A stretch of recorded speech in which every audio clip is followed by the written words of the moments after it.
आज के सत्र का पहला प्रश्न है, शरीर में दर्द व सुस्ती बनी रहती है, क्या करें। शरीर भी अपना एक मशीन की तरह होता है, यदि इसे चलाते रहो तो ठीक रहती है, नहीं तो इसमें भी जंग लग जाती है।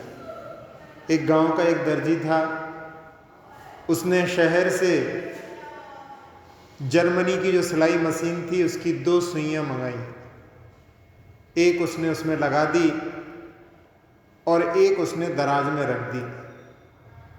कई बरस बीते, जब उसने खोल करके देखा तो जो दराज में रख दी थी उसमें जंग लग चुकी थी और जो मशीन में लगी हुई थी वो बिल्कुल वैसी की वैसी चमक रही थी। ये हमें एक व्यवहारिक पाठ सिखाती है कि जो काम करता रहेगा उसे जंग नहीं लगता। इसलिए अपने लिए एक्टिव होकर के अपने शरीर के माध्यम से कुछ ना कुछ कार्य लेते रहना चाहिए, जिससे शरीर में वहाँ पर दर्द और सुस्ती से अपने को निजात मिल सकती है। अगला प्रश्न है, जैन शब्द की व्याख्या शास्त्रों में क्या आती है। जैन शब्द नियम सार में और प्रवचन सार में आचार्य कुंद महाराज ने अपनी गाथाओं में प्रयोग किया है। उनकी टीकाओं में नियम सार की तात्पर्य वृत्ति टीका में सकल जनस्य भगवतस् तीर्थादिनाथस्य पाद पद्मोपजीविनो जैना परमार्थ तो गणधर देवादया इत्यर्थ। सकल जन ऐसे भगवान तीर्थादिनाथ के चरण कमल की सेवा करने वाले जैन हैं और परमार्थ में गणधर देवादि, ऐसा इसका अर्थ है। प्रवचन सार की भी तात्पर्य वृत्ति में जिनस्य संबंधी इदम जिनेन प्रोक्तम व जैनम, जिन भगवान से संबंधित अथवा जिन भगवान के द्वारा कथित जो लिंग है, जो चिन्ह है, वह जैन है। यहाँ पर भी साधु साध्वी के अर्थ में ही इसका अर्थ निकलता है। तो सही उपासक तो जिनस्य उपासका इति जैना, ऐसा कहा जाता है। तो जिनेन भगवान के सही उपासक जो उनके मोक्ष मार्ग पर चल रहे हैं वही उसके सही उपासक हैं, इसलिए उनके लिए वहाँ पर जैन संज्ञा दी गई है। अगला प्रश्न है, तत्वार सूत्र में 7 तत्वों का इस प्रकार से क्रम क्यों दिया गया है। तत्वार सूत्र में जब 7 तत्वों का वर्णन आता है तो जीवा, जीवाश्रव, बंध, संवर, निद्रा, मोक्षास तत्वम, ये सूत्र आता है। इस सूत्र में सबसे पहले जीव को लिया है, क्योंकि सब फल जीव को ही प्राप्त होता है। फिर इसके बाद में अजीव को, क्योंकि जीव का उपकारी होने के कारण में उसको जीव के बाद में रखा है। और आश्रव जो होता है वो जीव और अजीव दोनों को विषय करता है, इसलिए उसके बाद में आश्रव को रखा। और बंध जो होता है वो आश्रव पूर्वक होता है, इसलिए उसको उसके बाद में रखा। और संवर के होने पर ही नहीं, पहले जो है समृद्ध जीव जो है वही बंध से बच पाता है, इसलिए बंध के बाद में संवर को रखा। और संवर के होने पर ही निर्जरा होती है, इसलिए उसके बाद में निर्जरा को रखा। और सबसे आखिरी में मोक्ष प्राप्त होता है, इसलिए सबसे अंत में मोक्ष रखा है। जब झाड़ू लगाते हैं तब उस समय में यदि दरवाज़ा खुला रहे और वहाँ से धूल आती रहे, यहाँ पर आप झाड़ू लगाएंगे तो वो वहाँ पर उसकी सफाई नहीं हो सकती। तो झाड़ू लगाने के पहले जिस द्वार से हवा आ रही है, अंदर कचरा आ रहा है, उसको पहले बंद किया जाता है। तो पहले वहाँ पर संवर किया जाता है और फिर उसके बाद में निर्जरा होती है। जब पूरी तरह से कचरा हट जाता है तो वो मुक्ति का प्रतीक है। अगला प्रश्न है, जीव किन किन कर्मों के उदय से एकेंद्रीय होता है। जिस जीव के स्पर्शन इंद्रिय संबंधी जो मति ज्ञानावरण के देशघाती स्पर्धकों का उदय हो और अन्य 4 इंद्रिय और मन संबंधी मति ज्ञानावरण कर्म के सर्वघाती स्पर्धकों का उदय हो और वीर्यांतराय कर्म का क्षयोपशम हो और औदारिक शरीर नामकरण का उदय हो, वे जीव एक इंद्रिय बनते हैं। तो इसमें 4 इंद्रियों के सर्वघाती स्पर्धकों का उदय चल रहा है, इसलिए उसके संबंधी जो मति ज्ञानावरण उनके माध्यम से होना चाहिए, उनके सर्वघाती स्पर्धकों के उदय से उसके लिए वो इंद्रियां प्राप्त नहीं होती।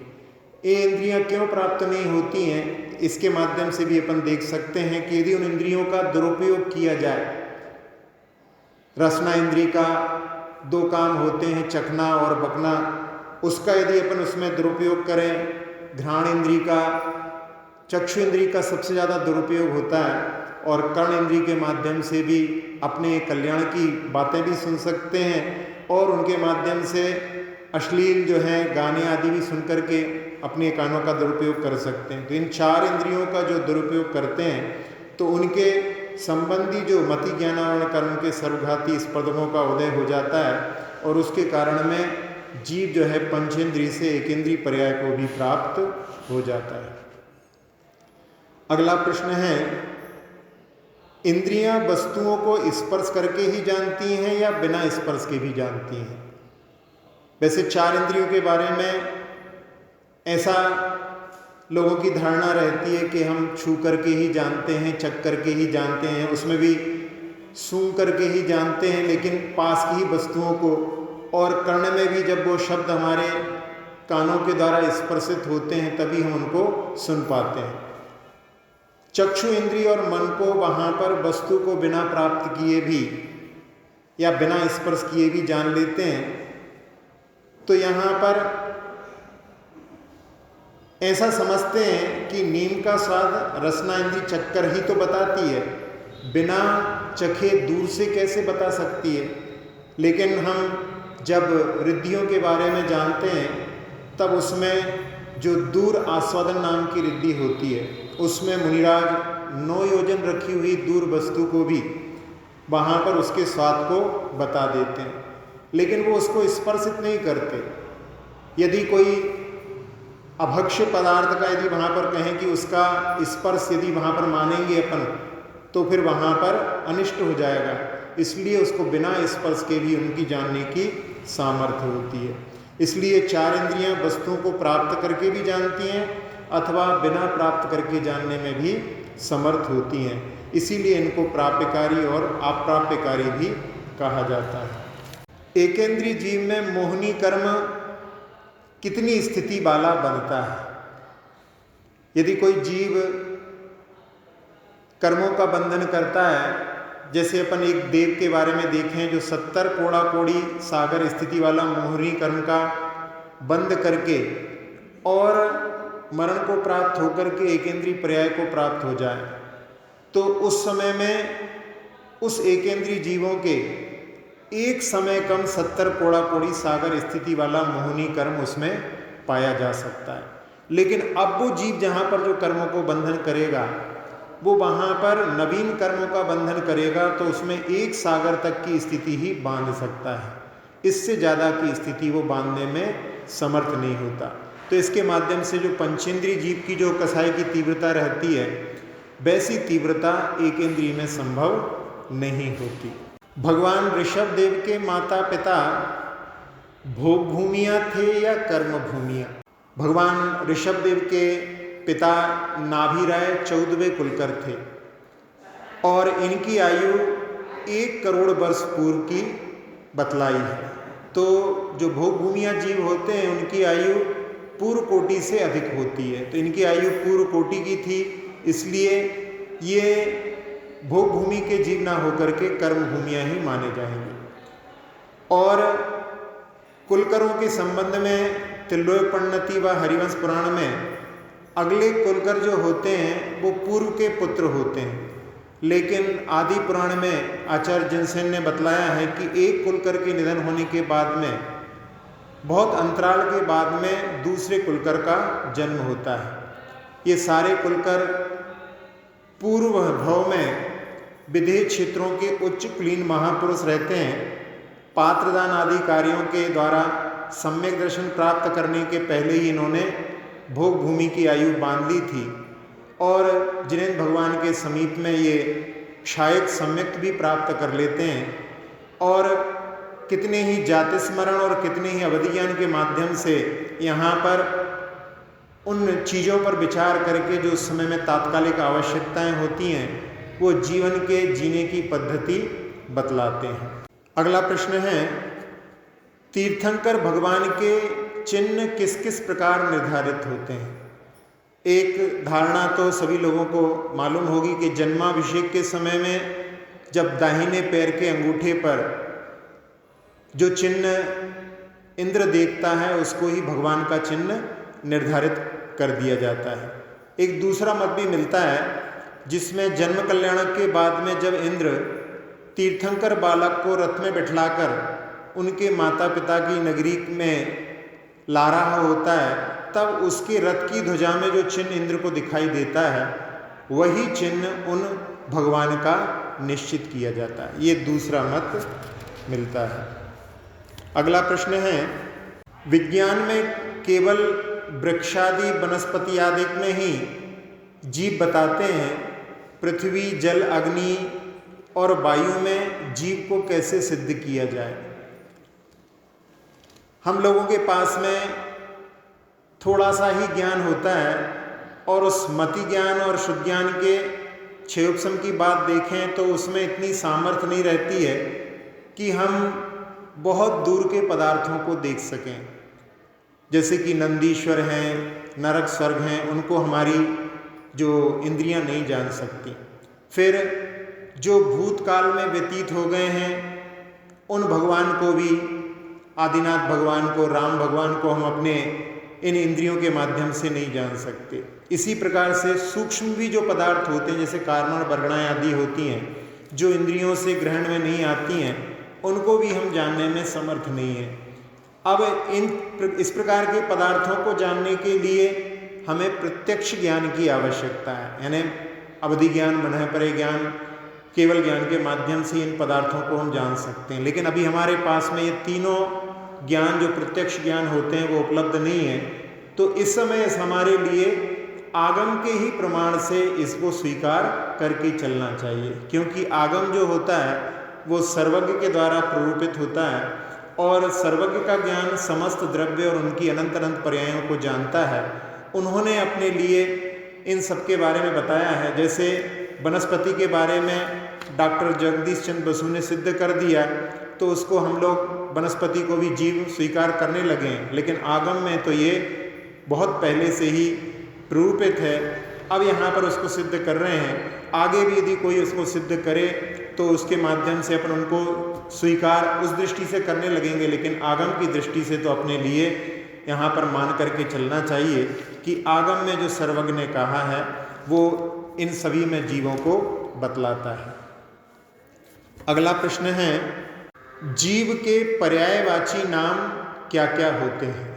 जीव के लिए प्राणी भी कहा जाता है। तो जो 10 प्रकार के प्राण, जिसमें कि 5 इंद्रिय, 3 बल, आयु और स्वाच्छोश्वास, इनके माध्यम से जो जिसमें विद्यमान रहते हैं वो प्राणी कहलाता है। जंतु भी इसको कहते हैं, जो बार बार जन्म धारण करता है, उस दृष्टि से जीव के लिए जंतु भी कहा जाता है। जो अपने स्वरूप को जानता है उसको क्षेत्रज्ञ भी कहा जाता है। स्वरूप को क्षेत्र कहते हैं और क्षेत्र को जानने के कारण में उसको क्षेत्रज्ञ भी कहते हैं।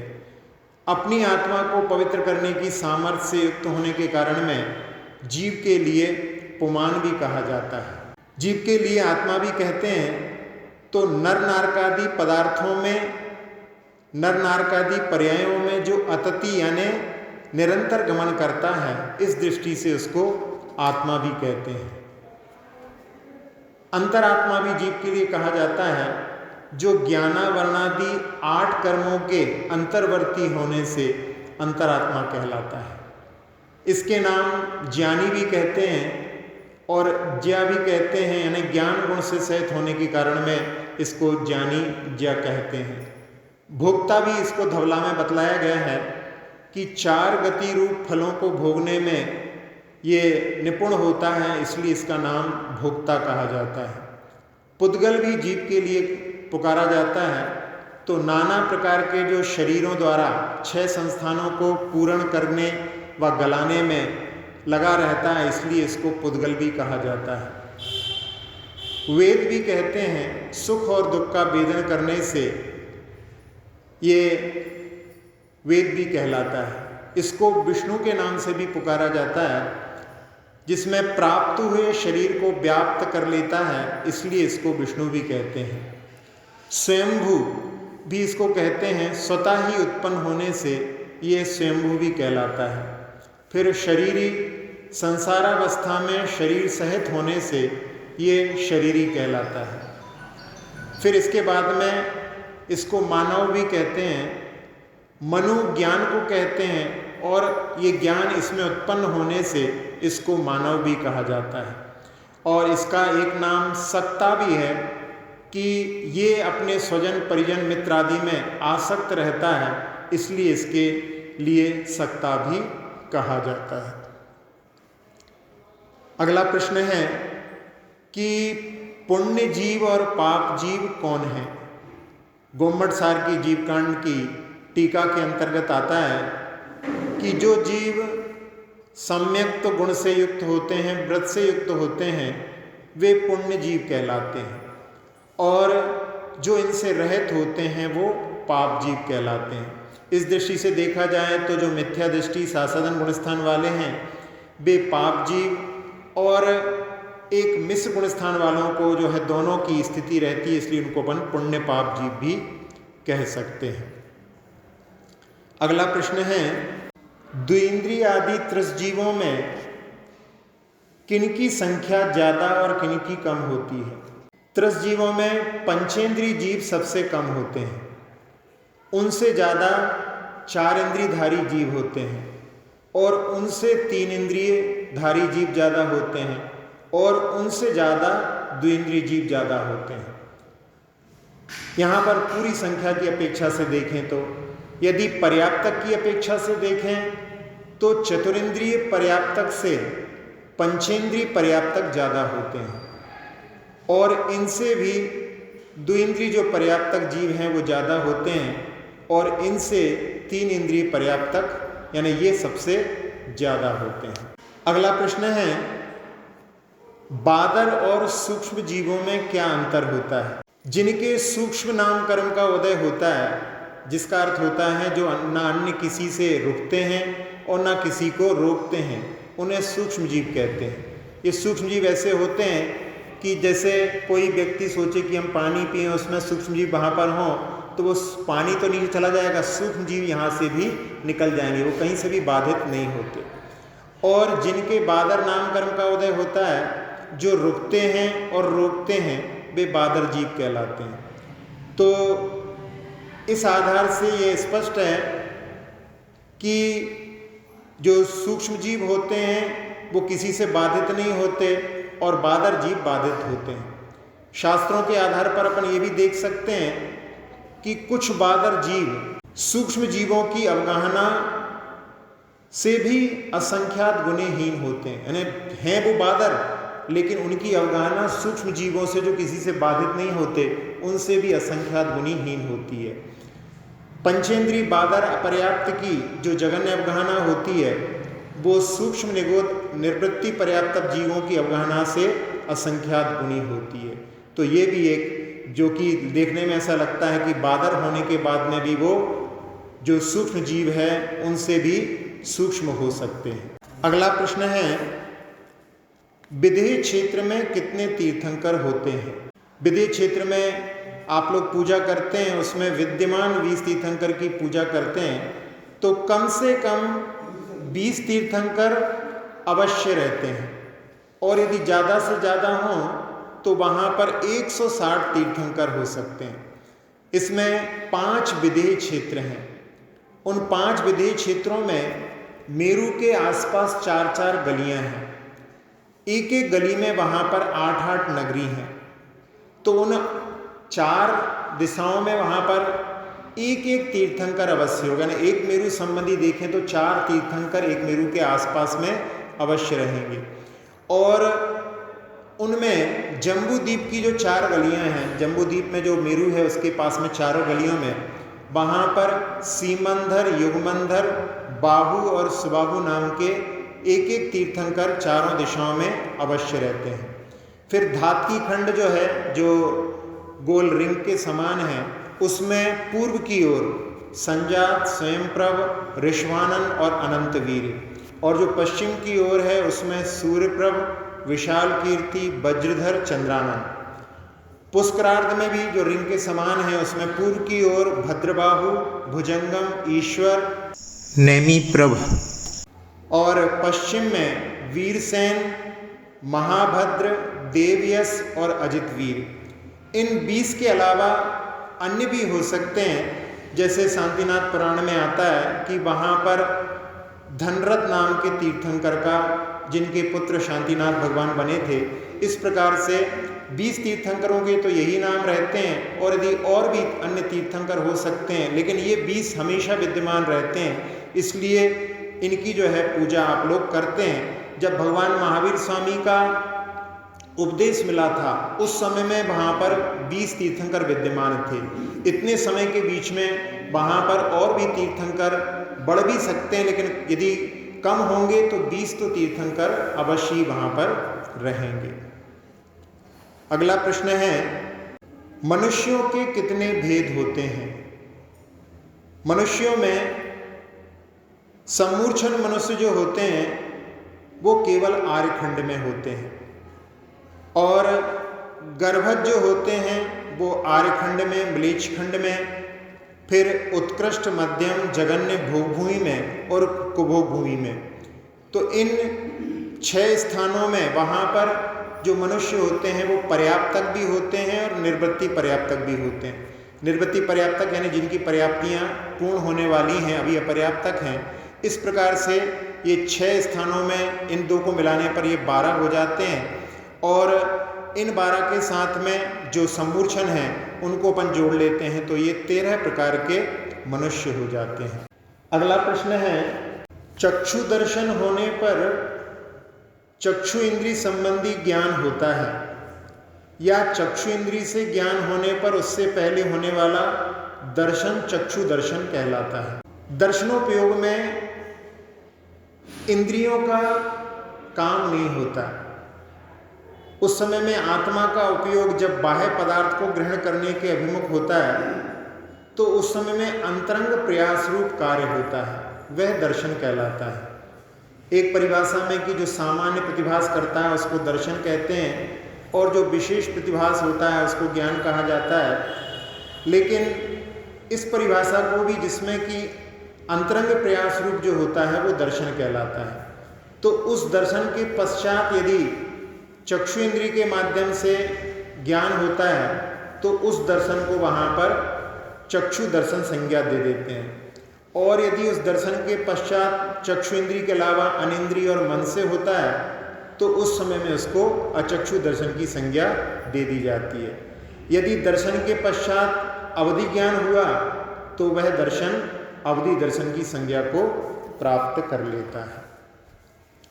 अगला प्रश्न है कि जीवों के कितने भेद प्रभेद होते हैं?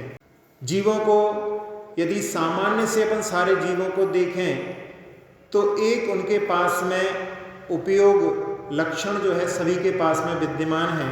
इस अपेक्षा से देखें तो सारे जीव एक से दिखाई देंगे। यदि अपन उनके भेद करें तो उसमें 2 भेदों को अपन देखें तो संसारी हो सकते हैं, मुक्त हो सकते हैं। फिर मन से युक्त हो सकते हैं, मन से रहित हो सकते हैं। संगी असंगी के भेद से 2 प्रकार के हो जाएंगे। उपयोग में ही देखें तो ज्ञान उपयोग के से युक्त हैं, दर्शन उपयोग से युक्त हैं। इस प्रकार से भी 2 भेद कर सकते हैं। अभी अपन ने सूक्ष्म और बादर देखा था, उसकी अपेक्षा से भी 2 भेद हो जाते हैं। फिर भव्य और अभव्य की अपेक्षा से भी 2 भेद हो जाते हैं।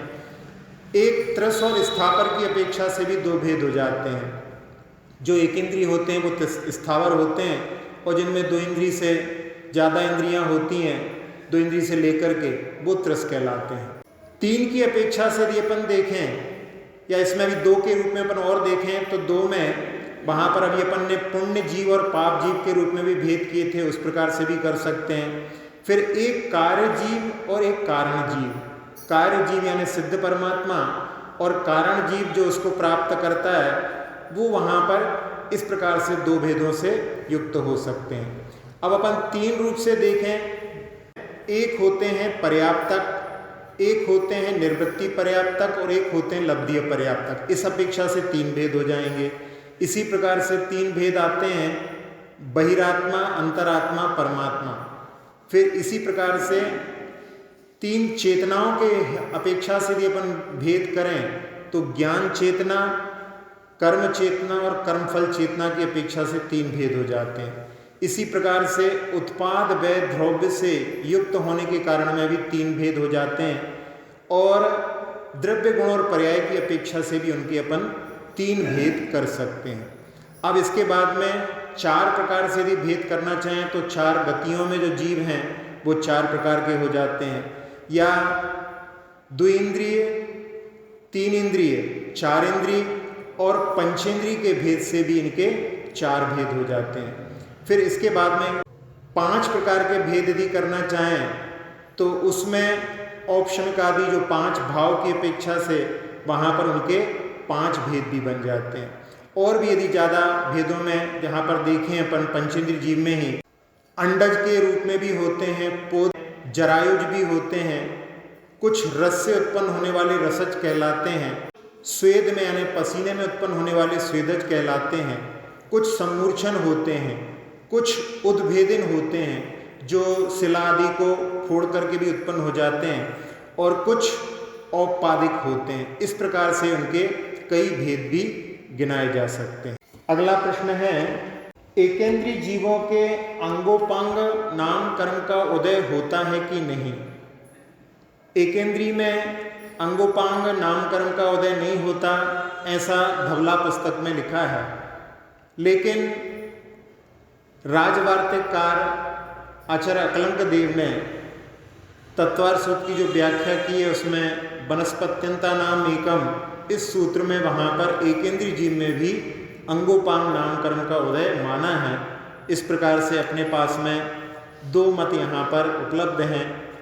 अपन इन दोनों मतों को ही, दोनों प्रतिष्ठित आचार्यों के मत हैं, उनको स्वीकार करके चलते हैं।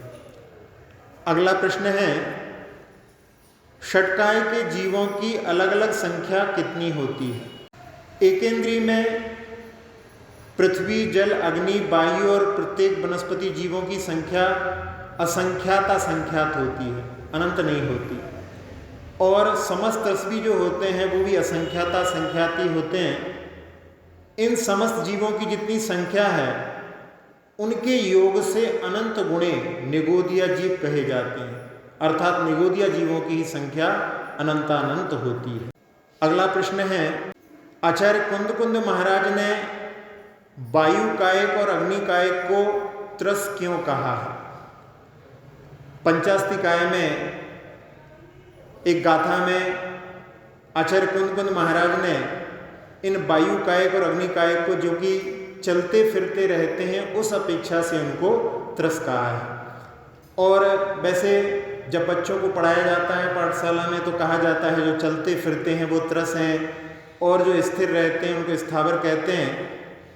लेकिन यहाँ पर आचार्य कुंद महाराज ने अग्नि कायक और वायु कायक को वहाँ पर चलने फिरने वाला तो कहा है, लेकिन उनको इसके कारण में त्रस कहा है, ना कि उनके पास में एक इंद्रिय से ज़्यादा इंद्रिय होने के कारण में उनको त्रस कहा है। इसलिए यहाँ जो टीका आचार्य जयसेन महाराज ने है उसमें स्पष्ट कर दिया है कि उनके तो स्थावर नामकरण का ही उदय है, लेकिन चलन क्रिया की अपेक्षा से उनको उस व्यवहार के माध्यम से ही उनको त्रस कहा है, वास्तव में तो वो एक इंद्रिय ही है। अगला प्रश्न है, निगोदिया जीव जो बादर और पर्याप्तक होते हैं वे निगोद पर्याय से निकल करके मनुष्य बनकर के मोक्ष जा सकते हैं, तो उन्होंने इतना पुण्य किस प्रकार से बांधा होगा? इसके बारे में एक पंडित हुए हैं माणिक चंद जी कौंदे, उन्होंने श्लोक वार्तिक जो आचार्य विद्यानंद जी का ग्रंथ है उसकी उन्होंने हिंदी टीका की है, और उन्होंने लिखा है कि जो बादर पर्याप्तक निगोदिया जीव होते हैं वो रिद्धिधारी मुनियों या केवलियों के शरीर से स्पर्श कर जाते हैं तो उनके परिणामों में अति विशुद्धि संभव है, और उस समय यदि वो आयुबंध का काल हो तो उस समय में वो मनुष्य आयु का बंद कर सकते हैं और फिर उसी पर्याय से उनका मोक्ष गमन भी संभव है। तो ये संपर्क के माध्यम से इस प्रकार का कार्य संभव है, ऐसा उन पंडित जी ने लेख लिखा है। आगम में उसका वर्णन किस प्रकार से है उसके बारे में जानकारी नहीं है। अगला प्रश्न है, आत्म प्रदेशों में शरीर के प्रमाण छोटा या बड़ा होना अथवा संकोच या विस्तार किस कारण से होता है? शरीर नामकरण के उदय से आत्मा के प्रदेशों का संकोच या विस्तार होता है, अर्थात वे शरीर प्रमाण सिकुड़ जाते हैं या विस्तृत हो जाते हैं। ये शरीर नामकरण का उदय 13वें गुणस्थान के अंतिम समय तक चलता है। अतः 13वें गुणस्थान के अंतिम समय में जो आत्मा के प्रदेश रहते हैं वो अंतिम शरीर से कुछ कम आकार वाले हो जाते हैं, क्योंकि अंदर अपने शरीर के बहुत सारे जगह पर जहाँ पर खाली स्थान है वहाँ पर आत्मा नहीं है, तो उनको भरने के लिए वो वहाँ पर थोड़ा छोटा रूप हो जाता है। फिर उसके बाद 14वें गुणस्थान या सिद्धावस्था में आत्मा न संकुचित होती है और न विस्तार को प्राप्त होती है, क्योंकि शरीर नामकरण का उदय समाप्त हो जाता है। फिर वैसा ही जो आत्मा का जो आकार आखिरी में बन जाता है, इसलिए उसको किंचित न्यून कहा जाता है, वही जाकर के ऊपर विद्यमान सिद्धों में हो जाता है। अगला प्रश्न है, देवों के कितने भेद होते हैं? वैसे 4 जो निकाय हैं देवों के, भवनवासी, व्यंतर, ज्योतिष और कल्पवासी के हिसाब से 4 प्रकार के हो जाते हैं।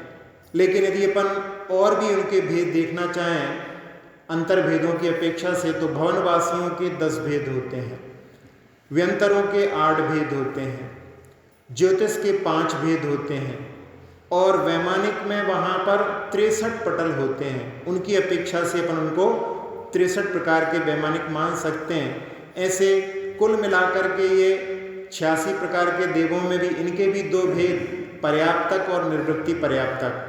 तो उसमें जिन्होंने पर्याप्तियाँ पूर्ण कर ली हैं वो पर्याप्तक, और जो आगे पर्याप्तियाँ पूर्ण करेंगे, अभी उनका वैक्रियक मिश्रिक आयोग चल रहा है, तो उसके बाद में वो पर्याप्त हो जाएंगे, लेकिन अभी वो निर्वृत्ति पर्याप्त हैं। इस अपेक्षा से उनके 2 भेदों को और उसमें 86 में जोड़ दें तो इस प्रकार से 172 प्रकार के देवों के भेद हो सकते हैं। अगला प्रश्न है कि नारकियों के कितने भेद होते हैं? नारकियों में 7 नरकों की अपेक्षा से, 7 पृथ्वियों की अपेक्षा से उनको वहाँ पर 7 प्रकार के नारकी कह सकते हैं।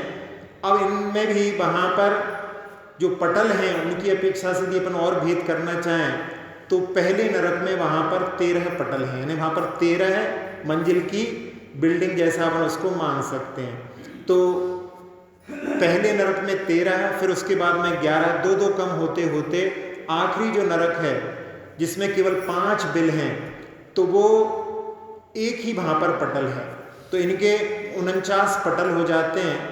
तो 49 पटल की अपेक्षा से वो 49 प्रकार के नारकी हो गए, और इनके भी वहाँ पर पर्याप्त और निर्वृत्ति पर्याप्त ऐसे 2 भेद करके वहाँ पर इनके 98 भेद किए जा सकते हैं।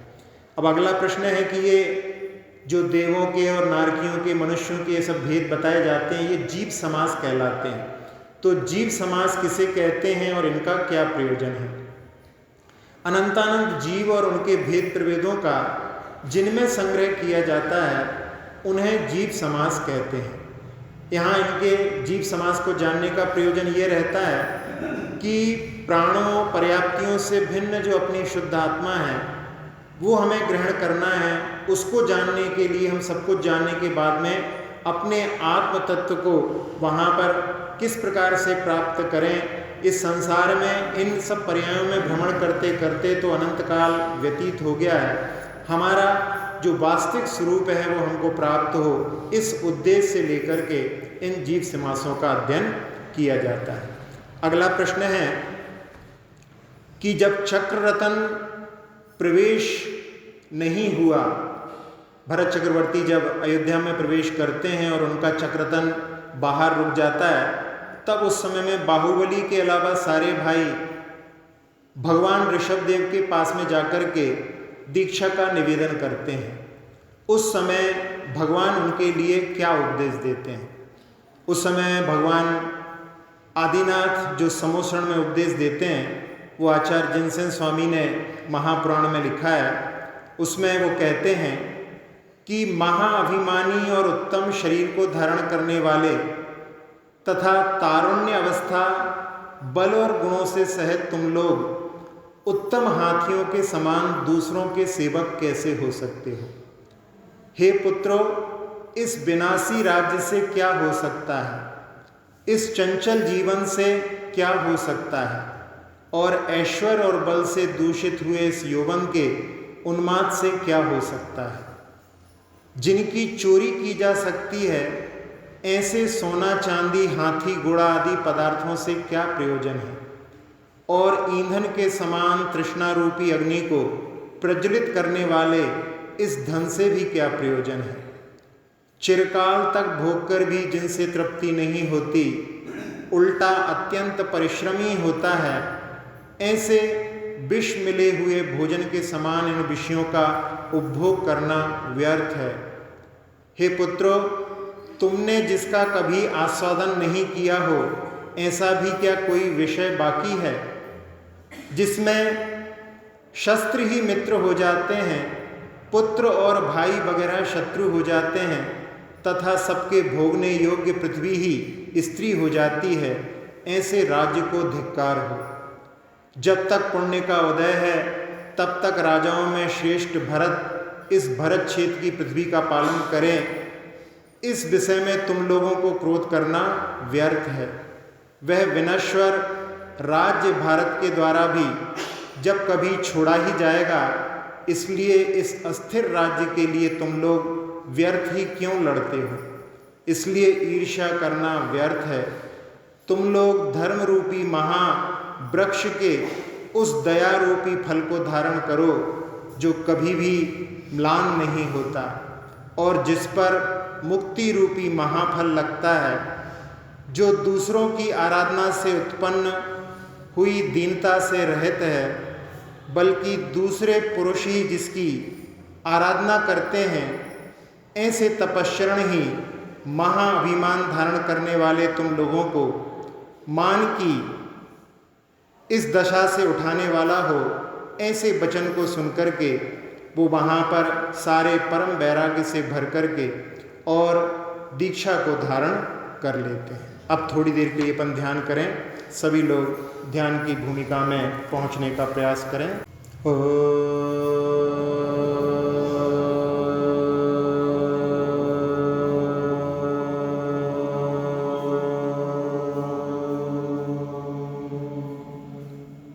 प्रणव मंत्र के माध्यम से मन पूरी तरह से शांत हो चुका है। अपने मन रूपी पंछी को उड़ान देते हुए पहुंचते हैं क्षेत्र पर जहां पर भगवान महावीर ने निर्वाण को प्राप्त किया। वो पावापुर का पद्म सरोवर कहते हैं वो पहले उपवन था।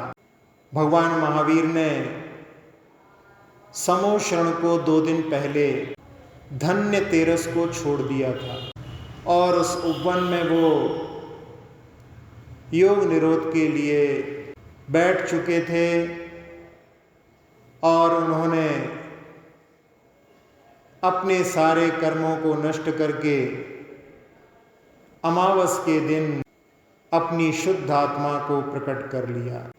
और उस समय में उनका पार्थिव शरीर यहाँ पर था। चारों निकाय के देवों ने आकर के उनके शरीर को दिव्य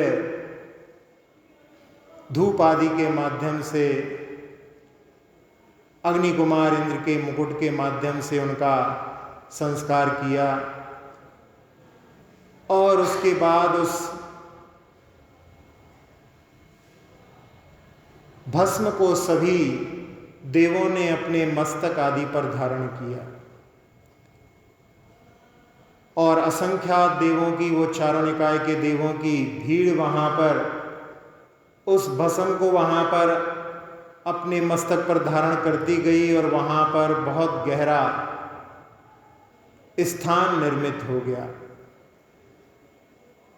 बरसात हुई तो उसमें जल भर गया, वो पावापुर का पद्म सरोवर बन गया, जहाँ बीचों बीच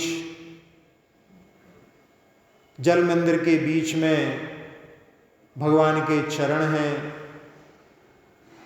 और भगवान महावीर के जहाँ पर पांचों कल्याणक हुए हैं उनकी ऊर्जा को अपनी ओर आह्वान करने के लिए एक बार पुनः ओम का नाद करके उस ऊर्जा को अपनी ओर आह्वान करेंगे।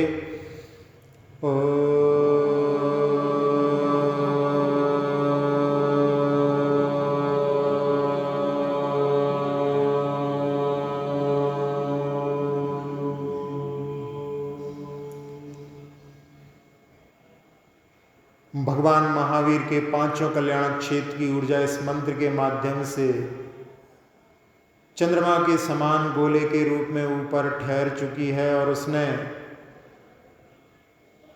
अपनी ऊर्जा से सभी जीवों के मस्तक पर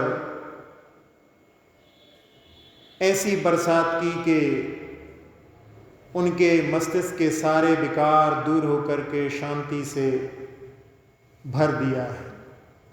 नेत्र, नासिका, मुख, कर्ण, कंठ, फेफड़ों, हृदय, छोटी आंत, बड़ी आंत, किडनी, लीवर आदि सभी अंतरंग अवयव, रीढ़ की हड्डी, पीठ, कमर, कंधे, हाथ, जंघाएं, घुटने, पिंडलियां, टखने, एड़ियां, तलवे, अंगूठे से सभी उंगलियों को अपने आगोश में लेकर के पूरे शरीर को, पूरे शरीर की त्वचा को, एक एक प्रदेश को निर्विकार, निरामय, निरोगी बना दिया है। जैसा लाभ भगवान की ऊर्जा को हमने प्राप्त किया सारे संसार को प्राप्त हो, भगवान महावीर की छत्र छाया सारे संसार को प्राप्त हो, सभी का कल्याण हो, सभी सुखी रहें, ऐसी भावना से उस ऊर्जा को सब लोग प्राप्त करें। सुखी रहें सब जीव जगत के, कोई कभी ना घबरावे। सुखी रहें सब जीव जगत के, कोई कभी ना घबरावे। सुखी रहें सब जीव जगत के, कोई कभी ना घबरावे। पूरे संसार में शांति का वातावरण, भगवान के पांचों कल्याण क्षेत्रों को निहारते हुए वो कुंडलपुर जहाँ पर भगवान का जन्म हुआ, नंद्यावर्त वो महल जहाँ पर उनका बचपन बीता, उन्होंने वैराग्य प्राप्त करके ऋजुकूला नदी के किनारे पर जहाँ पर केवल ज्ञान प्राप्त किया, और वो विपलाचल पर्वत जहाँ पर उनका समोशरण सबसे ज़्यादा बार आया, और पावापुर का वो पद्म सरोवर, उन सभी क्षेत्रों को निहारते हुए विराम अक्षर पद मात्रा से दूषित वचन अगर ममहीन रहे, और प्रमाद कषाय के वश में सम्यक अर्थ विलीन किए। जिन वाणी माता मेरी सब त्रुटियों को क्षमा करें, दे आशीष शीघ्र हम सबको केवल लब्धि रमा मिले। प्राप्त हमें हो बोधि समाधि परिणामों की शुद्धि हो, निज आत्म शब्द हमें हो, शाश्वत सुख की सिद्धि हो। चिंतित वस्तु दात्री माता, चिंतामणि उपमा भाति। करूं वंदना पूर्ण विनय से, चरण रखूं मैं ये पाती। कर